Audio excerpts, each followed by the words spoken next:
Liya likhula ikhwelo lokubhangiswa komaspala owambethwe ziingxaki iEnock Mgijima Kukomani eMpuma Koloni.Umbutho wabahlali iLets Talk Komani imangalele loMaspala ifuna kubhangiswe loMaspala okanye uRhulumente wephondo athathele kuwo ulawulo lwawo ngokufanayo nokwenziwe kwisixeko saseMakhanda. loMaspala ujongene neengxaki zezimali nto leyo ichaphazela uthutho lwenkonzo. loMaspala usemngciphekweni wokungabi namali. Kwiminyaka emibini edlulileyo kuchithwe imali eyi-894 million kwinkcitho engaphunyezwanga nengakhange ibe nembuyekezo. I petitioned the Premier and I said, please Premier, we need you to institute section 139C of the Constitution and disband this municipality and call fresh elections in 90 days, or else we're going to take you to court.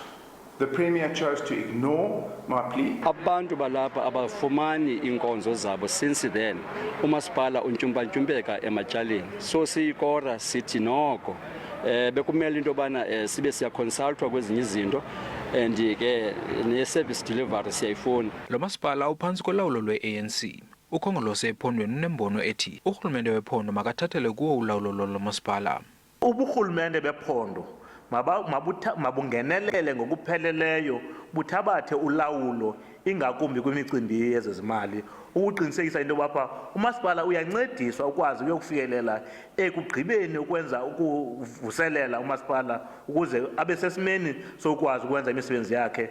Umhla wokuba lihlale enkundleni elityala uzokuviwa kule nyanga izayo. Ndingengafuna nweendaba ze-SABC ndiseKomani.